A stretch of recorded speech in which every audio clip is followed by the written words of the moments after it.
मैं अलका ठाकुर हूँ और आप सभी का अलका मेडिकल क्लासेस में स्वागत है। आज हम पढ़ने वाले हैं फॉस्फोरस इम्बैलेंसेस के बारे में। तो सबसे पहले आज हम ये जानेंगे कि फॉस्फोरस क्या है और उसका फंक्शन क्या है और किस तरह से फॉस्फोरस अगर इम्बैलेंस होता है तो हमारे बॉडी पे इफ़ेक्ट पड़ता है। सबसे पहले फॉस्फोरस क्या होता है ये जान लें। फॉस्फोरस एक प्राइमरी इंट्रासेलुलर अनायन है। अनायन मीन्स ये नेगेटिव चार्ज को कैरी करती है। ये मेनली कहाँ पे पाई जाती है? ये मेनली इंट्रासेलुलर फ्लूइड यानी कि ICF सेल के अंदर। फॉर एग्जांपल ये सेल है तो ये सेल के अंदर में पाई जाती है और ये नेगेटिव चार्ज को कैरी करती है। ये मेनली किसके साथ कॉम्बिनेशन में होती है? ये मेनली कैल्शियम के साथ कॉम्बिनेशन में होती है। कहाँ पे? बोन्स और टीथ में। बोन्स और टीथ में कैल्शियम्स होते हैं और उसके साथ ही ये कॉम्बिनेशन में होती है। अबाउट 80% फॉस्फोरस कहाँ पे पाई जाती है? बोन्स और टीथ पे। और 14% कहाँ पे पाई जाती है? सॉफ्ट टिश्यूज़ में और 1% से कम एक्स्ट्रा सेलुलर फ्लूइड में। ये सेल है और ये सेल के बाहर 1% से कम पाई जाती है। 14% सॉफ्ट टिश्यू में और 85% फॉस्फोरस में। अब हम फॉस्फोरस के फंक्शन की बात कर लेते हैं। सबसे पहला फंक्शन है formation of energy storing substances. Phosphorus किस चीज़ में हेल्प करती है? एनर्जी स्टोरिंग सब्सटेंसेस को बनाने में, उसका फॉर्मेशन करने में। फॉर एग्जांपल एडिनोसिन ट्राइफॉस्फेट, ये क्या होती है? ये होती है ATP के कारण ही, ATP के रूप में हमारे बॉडी की जो एनर्जी होती है वो कंजर्व रहती है। तो ATP यानी कि एडिनोसिन ट्राइफॉस्फेट बनाने का मेन जो भूमिका निभाती है, मेन इंपॉर्टेंट रोल प्ले करती है, वो फॉस्फोरस है और ये सपोर्ट करती है बोन्स और टीथ को, जैसा मैंने अभी आपको बताया। दूसरा है यूटिलाइजेशन ऑफ विटामिन बी।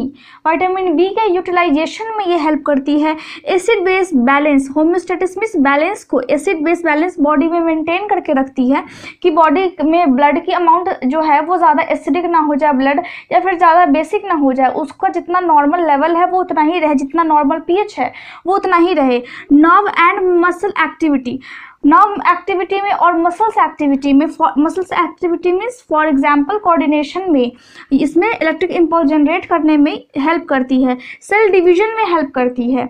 उसके बाद metabolism of carbohydrates, fat and proteins, क्या करती है? कार्बोहाइड्रेट, फैट्स और प्रोटीन्स के मेटाबॉलिज्म में स्पेशली हेल्प करती है।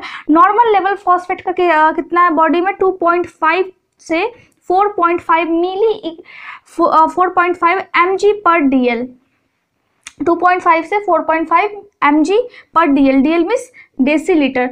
अगर ये हाई हो सकती है अगर 6 mg पर DL से ज़्यादा हो जाए बच्चों में, इन्फेंट्स यानी कि शिशु में, और चिल्ड्रन यानी कि बच्चों में, जो 6-7 साल के बच्चे होते हैं उसमें अगर 6 mg पर DL से ज़्यादा हो जाए तो हम समझेंगे कि उसको क्या है, उसको फॉस्फोरस इम्बैलेंस है। इसमें यह होता है कि कैल्शियम अगर बॉडी में ज़्यादा अमाउंट हो जाती है कैल्शियम का बॉडी में या फिर ब्लड में, तो फॉस्फोरस का जो फॉस्फोरस है उसका लेवल ऑटोमेटिक डिक्रीज हो जाता है। और फॉस्फोरस का अगर अमाउंट ज़्यादा हो जाती है बॉडी में तो कैल्शियम का लेवल डिक्रीज हो जाता है। यानी कि अगर कैल्शियम ज़्यादा होगी तो फॉस्फोरस कम होगा, फॉस्फोरस ज़्यादा होगी तो कैल्शियम कम हो जाएगी। ये इन्वर्सली चलते रहती है दोनों के बीच में।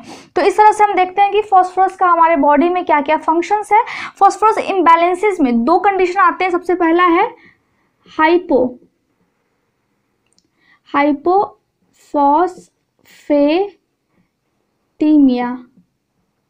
हाइपोफॉस्फेटीमिया यानी कि नॉर्मल लेवल से कम, 2.5 से कम अगर बॉडी में फॉस्फोरस की अमाउंट हो जाए तो हाइपोफॉस्फेटीमिया हो जाएगी, और 4.5 से ज़्यादा हो जाए तो हाइपरफॉस्फेटीमिया हो जाएगी। अगले वीडियो में हम हाइपोफॉस्फेटीमिया के बारे में डिटेल से पढ़ेंगे। इसके definitions, causes, sign and symptoms क्या होते हैं और किस तरह से हम इसका ट्रीटमेंट या फिर मैनेजमेंट करते हैं। आज के लिए बस इतना ही। Thank you so much for watching my video.